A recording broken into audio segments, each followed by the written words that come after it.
My HOA president neighbor parked her Escalade in my driveway like it was her personal valet spot. Every complaint got a smirk, and the rules are suggestions, darling. So I stopped arguing. I dug. I engineered. Now, her entitlement staring down 500 gallons of water, 6 confused koi, and a bridge that says, "Try me." Was it petty? Absolutely. Was it legal? Shockingly, yes. This is what happens when temporary parking becomes war. If entitlement had 4 wheels and 0 shame, it would look exactly like the red SUV parked across my driveway. Again, my neighbor says it's temporary. I say it's an invasion. So I responded the only way a sane, slightly petty adult would, with landscaping. Very strategic landscaping. Let's just say there's now water involved and maybe a drawbridge. Did I go too far or just far enough? You decide. Watch till the end and let me know in the comments. What would you have done if someone kept treating your driveway like public parking? Be honest. We're all a little Moat curious here. But this time, she picked the wrong peasant to mess with. What started as a parking dispute turned into a full-blown suburban war, complete with bylaws, sabotage, and something that may or may not involve aquatic engineering. Spoiler, it gets weird. Drop a comment if you've ever had a neighbor like this, or if you've secretly dreamed of digging a moat. Let's just say boundaries were re-established. Let me paint you a picture. It's a Tuesday morning in March, and I'm backing out of my garage to head to work at the community college, where I teach 3D printing and basic mechanics. Simple life, right? Wrong. There's Laya's cherry red Escalade sitting pretty in my driveway like she owns the place. Not parked crooked by accident, mind you. Perfectly centered, blocking my garage door completely. I sit there in my Honda Civic, engine running, staring at this automotive monument to audacity. I walk up to her front door. She lives directly across the street in what I call the McMansion of entitlement, and ring the bell. Laya opens it wearing yoga pants that probably cost more than my monthly car payment and a smile that could freeze hell over. "It's just for my book club delivery," she says, glancing over with the kind of casual indifference you'd show a fly buzzing around your picnic. "Amazon's coming with some heavy boxes. I'll move it in like an hour." "I need to leave for class now, Laya. 30 students are waiting." Her smile didn't flicker. "Priorities, Cal. My signed first editions are more fragile than your syllabus. An hour. Be a team player." The door clicked shut. And boom! There's the Laya I was warned about when I moved here 6 months ago. That evening, I'm poring over the HOA documents like I'm studying for the bar exam. 23 pages of small print. But nowhere, and I mean nowhere, does it say the president can use private driveways as her personal parking lot. In fact, Section 12 clearly states that blocking access to private property is prohibited. I highlight that sucker in bright yellow. Over the next week, my driveway became Laya's private valet zone. Book club deliveries, HOA brunches, beautification committee potlucks. Each time she smiled, like she was doing me a favor. Each time I took another photo. "Rules or guidelines," she says one morning, holding a crystal wine glass at 10 a.m. while her guests giggle behind her. I prefer to think of them as suggestions. She leans against her doorframe like she's posing for a magazine. "Tell you what, why don't you park on the street for a few days? It's good exercise, walking from the curb." That's when I snap my first photo. Just a casual shot of her SUV in my driveway with my garage clearly blocked. Leia notices, and her smile turns predatory. "Taking pictures, Cal. How quaint." She pauses, letting the threat hang in the air like smoke. You know, in some neighborhoods, that might be considered harassment. I pocket my phone and walk back to my house, muttering under my breath, "My driveway is not your empire, Leia." Later that week, it gets worse. Way worse. Laya's hosting what she calls a neighborhood enhancement barbecue, basically an excuse to show off her new outdoor kitchen that probably costs more than my annual salary. But here's the kicker. She's told her guests to park wherever they want. My driveway becomes a satellite parking lot. 6 cars. 6. I can't even see my garage door behind the automotive blockade. When I walk over to address this madness, Laya's holding court by her pool, wearing a sundress that screams, "I'm important," and gesturing dramatically with a martini. "This is ridiculous," I say. "I can't even access my own garage." She looks at me like I just asked her to solve quantum physics. "Oh, come on, Cal. It's one afternoon. Live a little." She raises her voice so half the neighborhood can hear. "Besides, it's not like you're going anywhere exciting in that little Honda." Cue the laughter from her audience. "He'll live," she announces, turning her back to me dismissively. That's when I see it clearly. This isn't about parking. This is about power, about showing everyone on Maple Street who really runs this neighborhood. I walk back to my house, but instead of feeling defeated, something cold and calculating settles in my chest. I grab my sketch pad, the same one I use for designing 3D printed prototypes for my students, and start drawing. Not lesson plans this time, something much more interesting. I stared at the crushed hostas, the tire tracks, the cigarette butt someone had flicked onto my walkway. A cold, furious clarity settled in my chest. Laya spoke a language of power and rules she twisted. Fine. Time to speak her language, but louder. Time to build a boundary she couldn't ignore, wouldn't dare cross. I opened my sketchbook. The next morning, I'm at the college early, cornering my colleague June McCarthy before first period. "June," I say, showing her the photos on my phone. "Hypothetically speaking, what would you do if someone kept parking in your driveway?" June, who grew up dodging HOA drama in 3 different states, grins like a shark who just spotted a wounded seal. "Cal, my friend, I'd build them a watery trap they'd never forget." Monday morning arrives with the subtlety of a sledgehammer. I'm up at dawn installing my masterpiece, a pristine, no parking, private driveway sign, complete with city ordinance numbers and penalties clearly listed. This isn't some flimsy piece of cardboard from the hardware store. This is marine-grade aluminum with reflective lettering that could be seen from space. I've done my homework, called the city, confirmed every legal detail. This sign has more official backing than some small-town mayors. I text Leia a photo of the sign with a message that's diplomatic but firm. "Hey Leia, installed a parking sign to help avoid confusion. City Ordinance 347 BC supports private driveway protection. Hope this helps clarify things for everyone. Have a great day." I copy the entire HOA board on the message because transparency is beautiful. Within an hour, my phone buzzes with Leia's response. "Your sign's an eyesore, Cal. We'll discuss this at the next HOA meeting." No mention of actually respecting the sign, you'll notice. Just concern about aesthetics. I watch hopefully as the first few cars park on the street.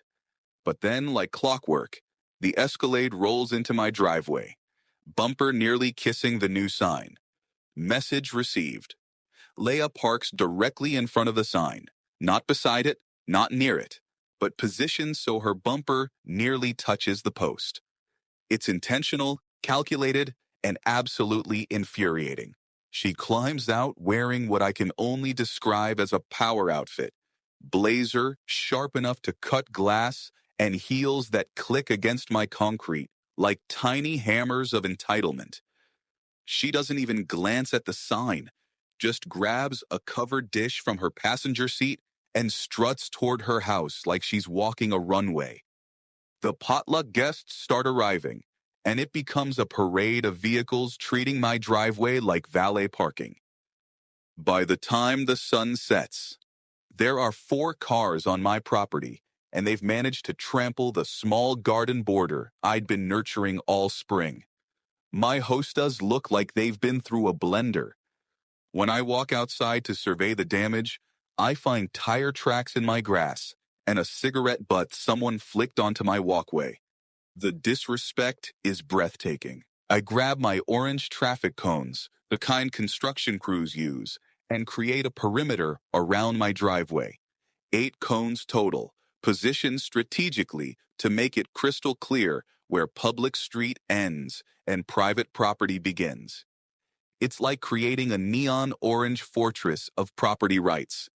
As I place the last cone, I notice Malcolm Hargrove, my next-door neighbor, watching from his porch. Malcolm's a retired mechanic with hands like leather and a smile that suggests he's seen this movie before and knows how it ends. Building yourself a traffic cone army, Cal? Malcolm calls over, his voice carrying that gruff humor that comes from decades of dealing with difficult customers. Something like that, I reply, standing back to admire my handiwork. Trying to establish some boundaries. Malcolm nods approvingly. Boundaries are good. Folks forget where the line is sometimes. Need help remembering it. There's something in his tone that suggests he's not just offering moral support. Wednesday morning brings the inevitable escalation. I wake up to find my traffic cones scattered across the street like orange confetti. Some are in the storm drain. Others are stacked in a mocking pyramid on Leia's lawn. The message is clear. Your boundaries mean nothing here. But there's something else waiting for me. A crisp white envelope taped to my front door with violation notice, printed in red letters that look suspiciously like they came from Leia's home printer. The notice is a masterpiece of bureaucratic intimidation. The Maple Street Homeowners Association has received complaints regarding unsightly traffic control devices on your property. These items detract from our community's aesthetic standards and must be removed within 72 hours. Failure to comply may result in fines and further action. Sincerely, Leia Sloan, HOA President. I read it twice, my coffee getting cold in my hand, fury building in my chest like steam in a pressure cooker. That afternoon, I'm venting to June during our lunch break in the faculty room. She's crossed the line, June. This isn't about parking anymore. This is warfare. June looks up from her sandwich, and I can see the wheels turning in her brain. Cal, my friend, you need to think bigger. Way bigger. She pulls out her phone and shows me something that makes my heart race. A forum thread titled Best HOA Revenge Stories, with hundreds of comments. The stories range from petty to brilliant, but one comment stops me cold. Guy in Colorado built a decorative moat around his driveway, completely legal as a water feature. HOA president couldn't park there anymore. A moat, an actual moat.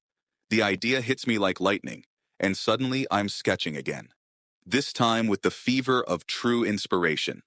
June, I say, my voice barely above a whisper.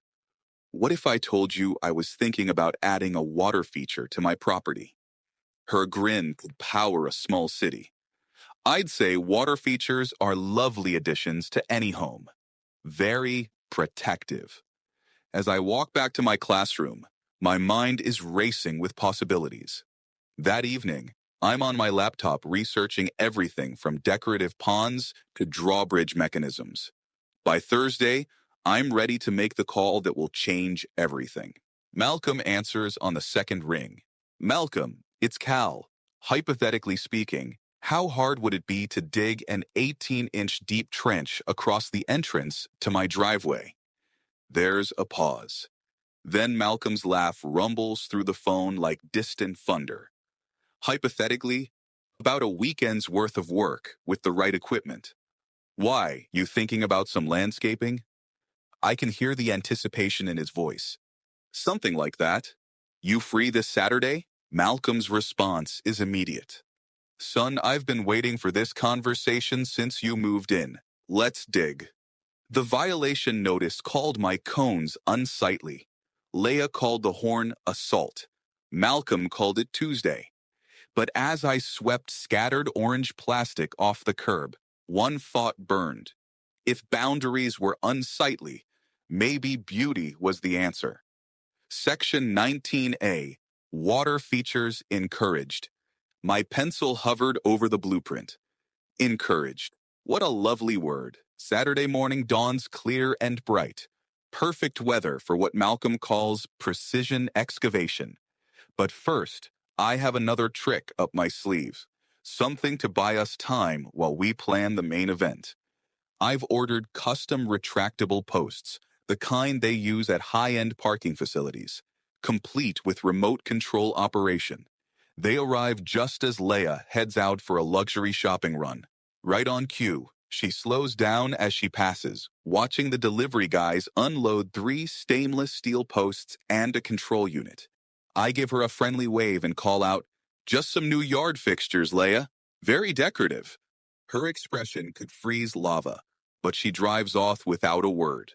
Malcolm appears at my fence line like he's been waiting for a signal. "Those are some fancy fence posts, Cal," he says, examining the equipment with the practiced eye of someone who's built half the mechanical contraptions in the neighborhood. Remote controlled, too. That's what I call modern convenience. Malcolm unloaded gear that looked more at home on a construction site than a suburban driveway. "Precision excavation tools," he winked. My delivery arrived. Long, heavy crates, marked aquatic landscaping, fragile. Leia slowed her Escalade, eyes narrowed. I waved. "Just some new yard art. Very immersive." We spend the morning installing them at strategic points across my driveway entrance. They're sleek, professional looking, and completely legal as decorative yard fixtures according to city code. When they're down, they're nearly invisible. When they're up, they create an impenetrable barrier that would stop a tank. Testing them is the most satisfying moment I've had in months. Press the button, and 3 steel posts rise from the ground like robotic sentinels. Press it again, and they disappear back into their housings with barely a whisper. It's like having a drawbridge, I tell Malcolm, who's grinning like a kid with a new toy. Drawbridge is right. Question is, what happens when the dragon tries to cross? We don't have to wait long to find out. That evening, Leia's hosting what she calls a spring gala fundraiser for the Neighborhood Enhancement Fund, which sounds about as legitimate as a $3 bill. Cars start arriving around 6, and I'm watching from my window like a general observing enemy troop movements. The first few guests park politely on the street, but then comes the moment I've been waiting for. Leia's Escalade approaching my driveway at its usual entitled pace. I hit the remote. 3 posts rise from the pavement like steel flowers blooming in fast forward. Leia's SUV stops so abruptly, I'm surprised she doesn't get whiplash. Through her windshield, I can see her face cycling through confusion, realization, and finally, nuclear-level rage. She sits there for a full 30 seconds, engine running, probably trying to process that someone just said no to her in a language she can't argue with. Then comes the storm. Leia's out of her car and marching toward my front door like she's leading a cavalry charge. She's wearing a cocktail dress that probably costs more than my monthly mortgage payment, and heels that turn her footsteps into machine gun fire on my walkway. "Cal Whitman," she bellows before she even reaches my porch. "What is this?" She gestures wildly at the posts. "This is ridiculous. I have guests coming. Important people." I open my door with the calm of someone who's holding all the cards. "Hey, Leia, those are my new yard fixtures. Pretty neat, right? Completely decorative and totally legal according to city ordinance." Her face is turning colors I didn't know human skin could achieve. "Decorative? They're blocking access to your property?" "Yes," I reply smoothly. "But this is my property. The street's right there if your guests need parking." The confrontation escalates quickly. Leia's voice reaches frequencies that probably violate noise ordinances as she demands I lower the posts immediately. "I'm the HOA president. I'm this neighborhood's aesthetic guardian. This is vandalism." I maintain my calm, which only seems to infuriate her more. "The posts stay up during events, Leia, private property rights, and all that." Her response is to threaten another HOA meeting, another vote, another attempt to weaponize bureaucracy against basic property rights. But I've learned something important about Leia. She doesn't handle setbacks well. The next morning, I find a new violation notice on my door. this one more creative than the last. Apparently, my driveway blockers are now considered impediments to neighborhood harmony and must be removed within 30 days. The language is more elaborate, the threats more specific, but the message is the same: bow down or face consequences. That's when I discover something beautiful in the HOA documents. Decorative water features are not only allowed, but explicitly encouraged under Section 19A of the Community Beautification Guidelines. Water features like pumps or fountains, or hypothetically speaking, moats. I highlight this section in bright yellow, just like I did with the parking rules. Two can play the bureaucracy game, but only one of us has actually read the rule book cover to cover. Malcolm's contribution to the post situation is characteristically brilliant. Without telling me, he installs a motion sensor on the posts that triggers a horn whenever someone approaches them. Not just any horn, an air horn that sounds like a freight train having an argument with a foghorn. The first time Laya's guest set it off, the blast is so loud it sets off 3 car alarms. I watch from my window as guests jump back like they've been electrocuted, phones out, recording the chaos. Within hours, the videos are circulating through the neighborhood. Laya's elegant gala becomes known as the Horn Incident, and suddenly I'm not the only one who finds her behavior questionable. The tide is starting to turn, and I can feel it. That evening, Leia storms over one more time. Her dress wrinkled, her hair disheveled, her composure completely shattered. "This ends now, Cal. I'm going to end your little stunts once and for all." But her threats sound hollow now, desperate. As she stalks back to her house, I can see Malcolm in his yard, chuckling and shaking his head. "Her tires are toast," he calls over to me, and I know exactly what he means. The real battle is just beginning. The next morning, I'm finalizing plans with Malcolm over coffee, spreading blueprints across my kitchen table like military strategists planning the decisive battle. "You sure about this Moat idea, Cal?" Malcolm asks, though his grin suggests he's already committed to the plan. "Because once we dig this thing, there's no going back. This is going to be the talk of the neighborhood for years." I look across the street at Leia's house, imagining her reaction when she sees what's coming next. "Malcolm," I say, "I've never been more sure of anything in my life. It's time to build a castle." Sunday morning, crisp air. Malcolm arrives at 7 sharp, armed with trenching tools and a smirk. "Ready to make some magic happen, Cal?" he asks, unloading a trenching shovel that's seen more action than a war correspondent. "Today's the day we turn my driveway from a parking lot into a fortress.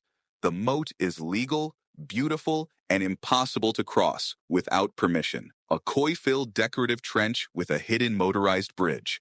HOA approved, but built with a purpose." Digging starts at 8 a.m., and by noon, we've carved a respectable trench across my driveway entrance. Malcolm works with the efficiency of someone who's dug more holes than a professional gravedigger, while I handle the technical aspects, measuring depth, ensuring proper drainage, installing the waterproof liner. A neighbor from down the street brings us lemonade and asks if we're installing a fountain. "Something like that," I tell her, wiping sweat from my forehead. By evening, we've got the basic structure complete. The moat stretches across my driveway entrance like a miniature castle defense, lined with blue waterproof material and bordered by decorative stones. Bridge mechanism, a masterpiece of mechanical engineering, courtesy of Malcolm's 40 years of fixing things, spans the gap perfectly. When it's down, cars can pass over easily. When it's up, it's a steel wall that would stop anything short of a military vehicle. By sunrise, the moat shimmered like glass. The koi darted beneath a bridge that rose like a promise. Silent, steel, unbreakable. The effect is genuinely spectacular. The water shimmers in the morning light. The fish dart between the decorative plants, and the bridge gleams like something from a fairy tale. Laya's first encounter with the moat happens exactly as I hoped it would. It's Tuesday evening, and she's arriving for another one of her social gatherings. This time, a potluck dinner for what she calls the Maple Street Investment Club, which sounds about as financially sound as a Ponzi scheme run by kindergartners. Her red Escalade approaches my driveway at its usual presumptuous pace, and I'm watching from my living room window like a wildlife photographer waiting for the perfect shot. The moment she sees the Moat, Laya's SUV stops so suddenly the car behind her nearly rear-ends her. I can see her through the windshield, hands gripping the steering wheel, mouth hanging open like she's trying to catch flies. For a full minute, she just sits there, engine idling, probably trying to process what she's seeing. Then comes the explosion. Leia's out of her car and standing at the edge of my moat, like she's discovered the lost city of Atlantis in her neighborhood. She's wearing a sequin dress that catches the LED lighting like a disco ball, and her gestures are so dramatic, she could be conducting an orchestra of outrage. "What is this?" she shrieks, her voice carrying across the entire street. "This is vandalism. This is dangerous. This is—" She pauses, searching for the right word. "This is insane." I step out of my house with the calm dignity of a property owner protecting his investment. The bridge is up, creating an impenetrable barrier between us, water rippling gently in the evening breeze. It's a decorative water feature, Leia, completely legal according to HOA Section 19A, which explicitly encourages beautification through aquatic landscaping. My voice is steady, reasonable, while hers climbs toward frequencies that could shatter crystal. The scene becomes pure theater. Laia standing on one side of the moat in her sequin dress, gesticulating wildly, while I stand on the other side with my hand calmly resting on the bridge control panel. The koi dart between us like they're enjoying the show. Other neighbors are emerging from their houses, phones out, recording what will undoubtedly become neighborhood legend. "My driveway, my moat," I say simply. And those 4 words seem to push Laia over the edge. What happens next is spectacular in its absurdity. Laia grabs one of my old no parking signs. Apparently, she's been saving it as evidence of my harassment, and hurls it into the moat with a splash that sends koi scattering and water splashing onto her designer shoes. "There," she screams. "How's that for your precious water feature?" The sign landed with a splash, scattering the koi. Bobbing there, it looked less like defiance and more like surrender. Leia, dripping sequins and pond water, didn't look like a president anymore. She looked like a toddler who threw a tantrum in a fountain. The koi, oblivious, circled back. Even they knew who owned the pond. The gathered neighbors are no longer hiding their amusement. Someone from down the street actually starts clapping, which sets off a ripple of applause that must make Leia feel like she's performing in the world's most humiliating theater production. She's standing there, dripping, breathing hard, while I maintain my position by the bridge controls with the serene confidence of someone who's just won a chess match in 4 moves. Laia pulls out her phone and starts live streaming the moat, narrating breathlessly about dangerous water hazards and neighborhood safety concerns. Her audience can see her standing there, soaking wet and bedraggled, while behind her, my beautifully lit water feature sparkles like something from a resort brochure. The contrast is not flattering to her argument. The next morning brings vindication in the form of a city inspector.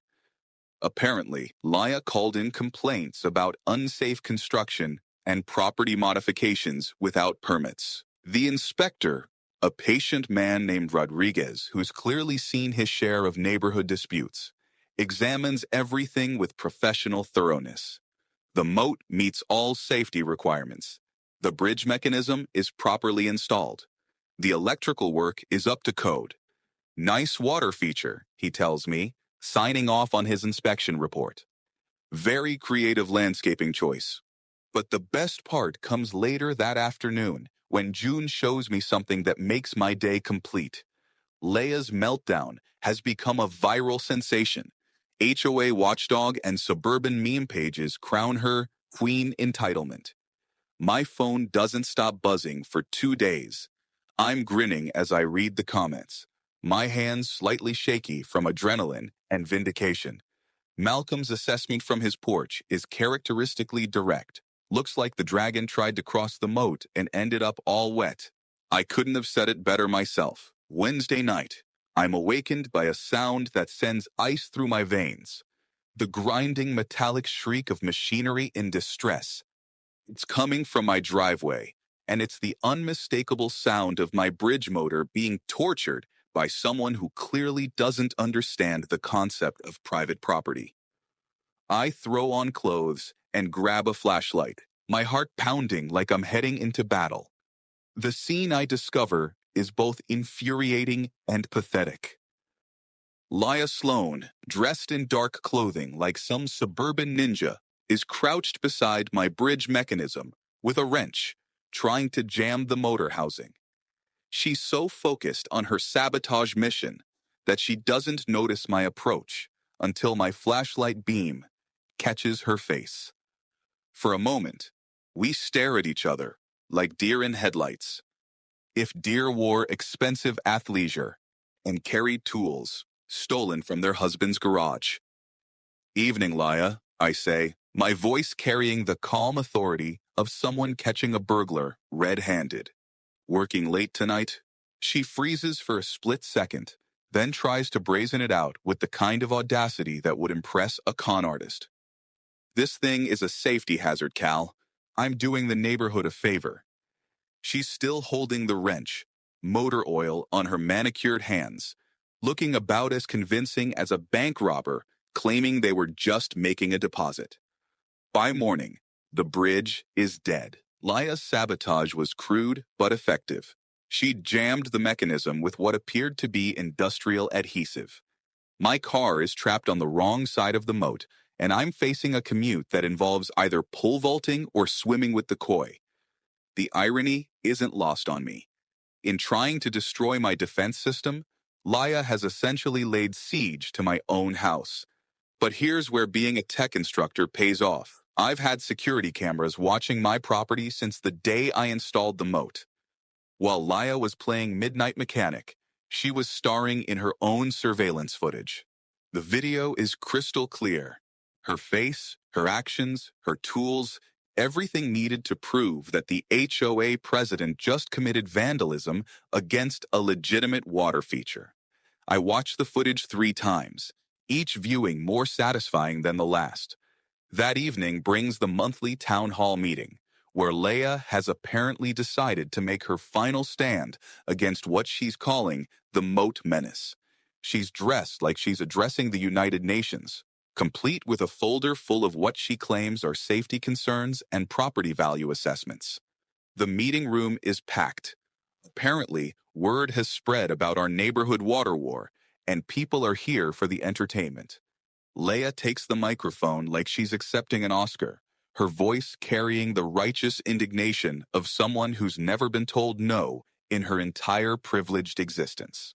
Fellow residents, she begins, we're here tonight to address a dangerous situation that threatens our community's safety and property values. One of our neighbors has installed what he calls a decorative water feature, but what I call a potential lawsuit waiting to happen. She's building momentum now, gesturing dramatically as she outlines her case against my moat. This isn't about property rights. This is about responsibility to our community. What happens when a child falls in? What about emergency vehicle access? What about the precedent this sets for neighborhood standards? Her voice rises with each question, and I can see several heads nodding in the audience. For a moment, I wonder if her theatrical performance might actually work. Then it's my turn to speak. I walk to the front of the room with my laptop and a confidence born from having truth on my side. Thank you, everyone, for coming tonight. I'd like to address Mrs. Sloan's concerns, but first, I think you should see this. I connect my laptop to the projection system and hit play. The security footage fills the screen in glorious high definition. Laya, clear as day, vandalizing my property at midnight with criminal intent. The gasps from the audience are audible. Laya freezes. For once, words failed her. The room watches in silence as her argument collapses in 30 seconds of HD footage. When the video ends, the room is dead silent, except for the sound of Laya's heels clicking as she shifts nervously at the podium. As you can see, I continue, my voice steady and factual. Mrs. Sloane's concerns about safety and community standards seem somewhat inconsistent with her own behavior. The Moat meets all city codes, has proper safety features, and adds genuine value to our neighborhood's aesthetic appeal. The only danger it poses is to people who think they can park wherever they want without consequences. The moderator calls for a vote on Laya's motion to force removal of the water feature. The result is swift and decisive. The motion fails, badly. Only 3 hesitant hands rise, and one of them immediately lowers when the owner realizes they're outnumbered. The meeting erupts in a mix of laughter and applause that drowns out Laya's attempts to maintain control of the narrative. Her face is a mask of defeat and humiliation as she gathers her papers and stalks toward the exit. But the evening's entertainment isn't over. As Laya reaches the door, an elderly neighbor from down the street stands up and addresses the room. "Excuse me, but didn't Mrs. Sloane just confess to committing a crime on camera? Shouldn't someone call the police?" The suggestion hangs in the air, like smoke from a fire that's about to spread. Laya's exit becomes a retreat, then a full-scale flight as murmurs of agreement ripple through the crowd. The aftermath is swift and social media driven. Someone has already posted clips of the surveillance footage online. Within hours, it's spreading through the same networks that made Laya's sequin meltdown famous. The narrative has shifted completely. She's no longer the concerned HOA president protecting neighborhood standards.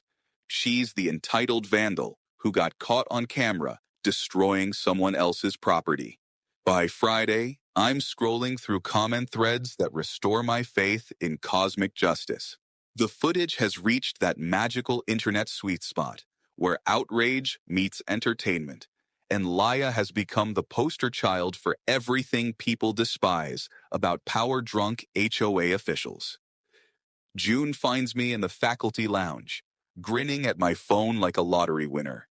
"Enjoying your 15 minutes of fame?" she asks. "More like enjoying Laya's 15 minutes of infamy," I reply. "But June, I'm starting to think we can do better than just defending territory. What if we went on the offensive?" Her smile suggests she's been waiting for exactly this conversation. That weekend, June appears at my door with her laptop and an expression that suggests serious business. "Cal," she says, "remember how you mentioned going on the offensive? Well, I'd been doing some digging into HOA finances, and I think you're going to find this very interesting." We spread her research across my kitchen table, and what I see makes my blood boil. Laya hasn't just been abusing her authority. She's been stealing from the community fund to pay for her own home improvements. The evidence is overwhelming, and I know exactly what we need to do next. June McCarthy might teach 3D printing by day, but she's got the investigative instincts of a detective and the digital skills of a hacker. "Cal," she says, appearing at my door Sunday morning with a laptop bag and a grin that suggests trouble. "Want to see what happens when you actually read HOA financial documents?" We spread everything out on my kitchen table, like we're planning a military operation. June's laptop displays spreadsheets, bank statements, and expense reports that paint a very interesting picture of how Laya's been managing community funds. "Look at this," June says, pointing to a line item labeled Community Enhancement Deck Installation. $15,000 for deck installation. Guess whose house got a brand new deck last month? I don't need to guess. I can see Laya's elaborate outdoor entertainment space from my backyard. The financial irregularities are extensive and damning. Community pool maintenance funds diverted to Leia's personal landscaping. Neighborhood watch equipment money spent on what appears to be a home security system for one specific address, hers. Street cleaning assessments that somehow paid for pressure washing a single driveway. Again, hers. June, I say, staring at the evidence. This isn't just abuse of power. This is theft. Her nod is grim. $27,000 worth of theft, by my calculations. Monday evening's emergency town hall meeting is standing room only. Word has spread through the neighborhood faster than gossip at a church social, and people are arriving with printouts, questions, and expressions that suggest Leia's days of unquestioned authority are numbered. She walks in, wearing what I can only describe as a power suit designed to intimidate, all sharp angles and expensive fabric. But her confidence looks forced, brittle. When the moderator calls for reports from community officials, June and I are ready. We've prepared a presentation that would make prosecutors weep with joy. Clear documentation, timeline analysis, and financial evidence that removes any doubt about what's been happening to community funds. Ladies and gentlemen, I begin. We're here tonight to discuss transparency in community management and how funds designated for neighborhood improvement have been used. The projector screen fills with bank statements and receipts, each one more damaging than the last. The room grows quieter as the magnitude of Leia's financial creativity becomes clear. Murmurs turn to whispers. Whispers turn to angry conversations. And angry conversations turn to demands for immediate action. Leia sits at the front table, her face cycling through denial, defiance, and dawning realization that her empire is crumbling. These are taken out of context. Leia finally explodes, jumping to her feet with the desperation of someone watching their house burn down. I've worked tirelessly for this community. Every decision I've made has been for the greater good. She grabs the microphone like it's a lifeline, her voice rising to frequencies that make the sound system squeal in protest. This driveway situation has gotten completely out of hand. This man, she points at me with the accusatory finger of someone who's never accepted responsibility for anything, has turned our peaceful neighborhood into a circus. The response from the audience is immediate and brutal.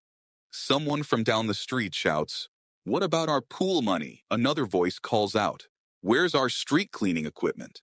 The questions multiply like rabbits, each one hitting Leia with fresh evidence of her financial misconduct. She's standing at the podium now, looking like a general whose army has just switched sides. An elderly neighbor stands up with the formal dignity of someone who's lived through enough community drama to know how these things end. I move that we vote immediately on removing Mrs. Sloan as HOA president, effective immediately, and that we contact appropriate authorities regarding the financial irregularities we've seen tonight. The motion passes before the last sentence is finished. Leia doesn't wait to hear the count. She already knows. Her face goes through the 5 stages of grief in fast forward: denial, anger, bargaining, depression, and a resignation so complete it's almost sad. Almost. She gathers her papers with shaking hands, while neighbors who used to treat her like royalty now avoid eye contact. But the evening surprises aren't finished. As the meeting breaks up, Malcolm appears at my elbow with information that changes everything. "Cal," he says quietly, "you know my cousin Darla works in real estate, right? She mentioned something interesting about the Sloan house." I lean in, sensing that whatever Malcolm's about to tell me is going to be significant. They're behind on their mortgage. Way behind. The house goes up for auction next month. The implications hit me like lightning. Leia's house, the McMansion of entitlement from which she's ruled our neighborhood like a suburban dictator, is about to be sold. And I, thanks to my careful savings from teaching and my frugal lifestyle, have exactly the kind of nest egg that could make a very interesting real estate purchase. The wheels in my brain start turning faster than my Moat's bridge motor ever did. That night, I sit on my back porch, the glow of the Moat reflecting off my sketchpad. I flip back to the first page, the crude doodle I made weeks ago out of frustration, now a blueprint for poetic justice. I should feel victorious, but there's a sliver of something else. Not pity, but a strange recognition. Leia's empire wasn't just built on arrogance. It was built on fear, of irrelevance, of fading influence. And now, she's losing it all. Maybe I'm not just winning. Maybe I'm watching someone come undone. Still, sympathy doesn't cancel consequences. The Moat stands. The battle was just. I pull out my phone and text Malcolm. Tell Darla I might be interested in viewing a property soon. The expose goes viral. Memes, receipts, hashtags. Suburbia's internet court is in session again. Someone has created a hashtag that's gaining traction. And suddenly, our little neighborhood drama has become a symbol of grassroots accountability. June texts me a link to a blog post that calls our investigation a masterclass in community organizing. I'm exhausted but exhilarated, finally ready to make my move. The war is nearly over, but I've got one final battle plan that will end this conflict permanently. Malcolm's cousin Darla calls me Tuesday morning with details that make my heart race. The auction is scheduled for Thursday. The minimum bid is lower than I expected, and most importantly, very few people know about it yet. If you're serious about this, Cal, Darla tells me, I can arrange a viewing this afternoon, but you'll need to move fast. I'm already reaching for my car keys. Thursday morning arrives with the crisp energy of victory approaching. I'm standing in my kitchen, coffee in hand, watching the moving truck pull up to Leia's house across the street. She's really doing it, abandoning her self-styled kingdom after her spectacular fall from power. Even in defeat, Leia can't resist one last petty move. But the bridge is up, the Moat gleams, and she's out of moves. I walk outside with the calm confidence of someone who's been playing chess while his opponent was playing checkers. The moving truck sits on the street side of my water feature, unable to cross, unable to use my property as their personal parking lot. The driver is standing beside his cab, scratching his head, and probably wondering why nobody mentioned the medieval fortifications when he took this job. Neighbors are emerging from their houses, like it's the finale of a long-running television series. Phones are out, recording what everyone senses will be the last chapter of our neighborhood drama. The anticipation is electric. Everyone knows something significant is about to happen. Leia emerges from her house wearing what can only be described as a defeat outfit. Designer athleisure that costs more than most people's monthly salary, but looks somehow diminished on her. Her usual theatrical confidence has been replaced by the hollow bravado of someone who knows they've lost, but can't quite accept it. She approaches the Moat like she's walking to her own execution, and in many ways, she is. This is ridiculous, Cal, she calls across the water, her voice carrying less venom than usual, but twice the desperation. My movers need access. You can't keep that bridge up forever.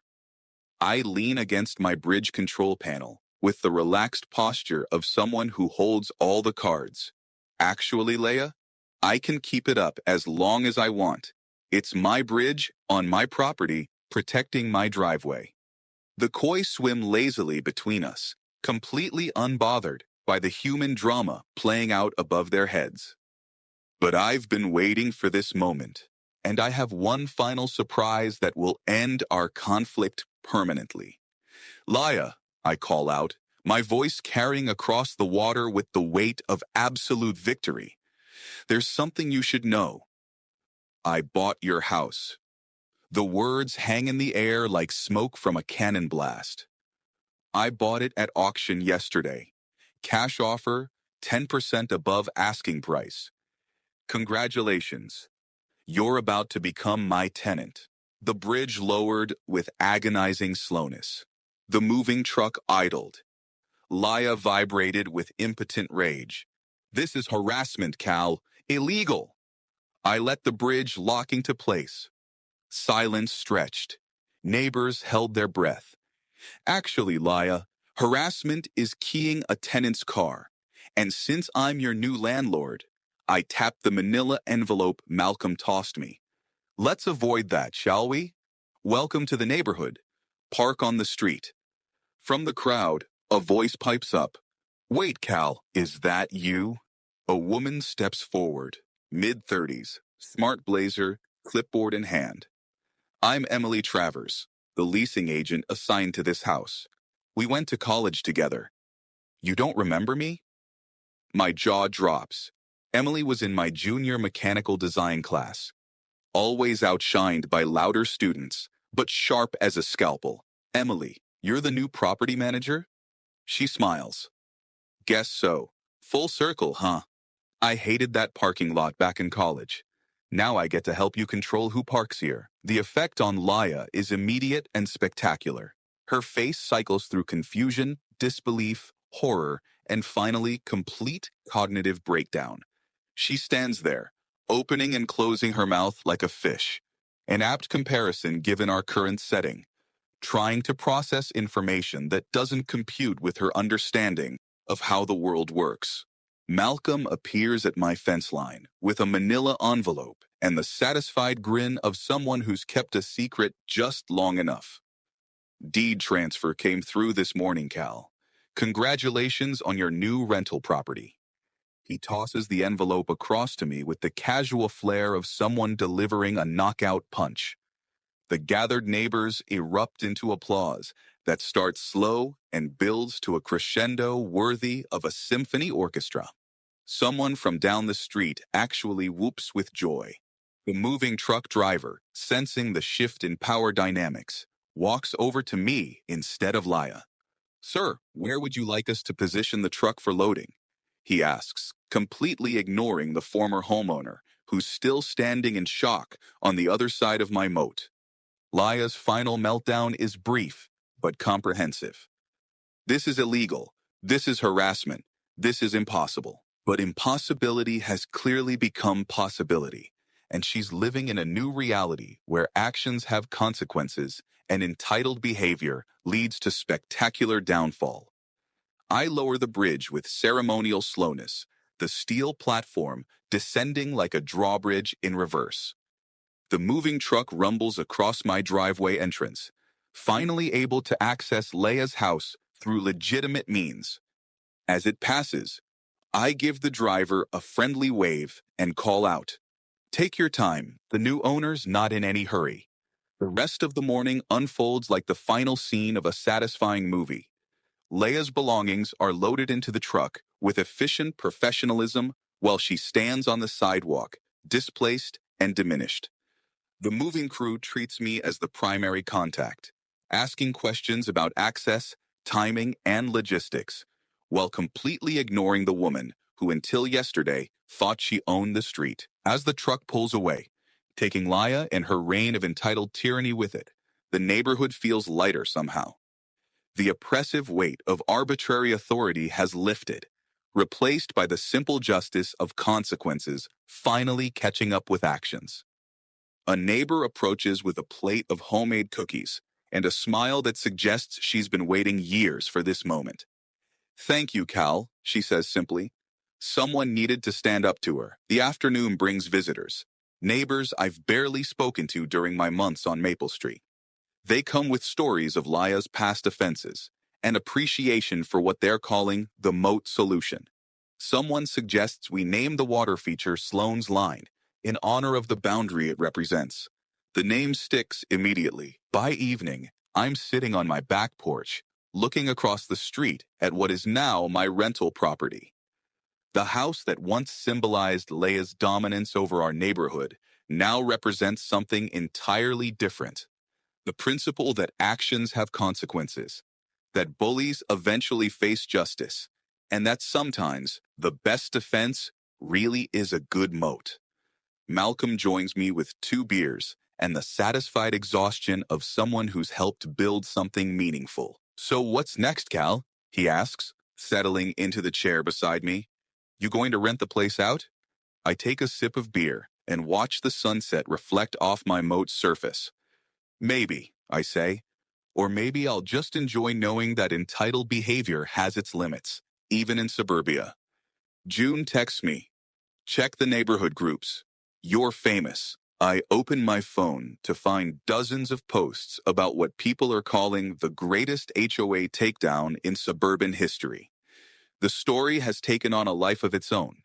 The tech teacher who built a moat to stop a parking bully and ended up owning her house.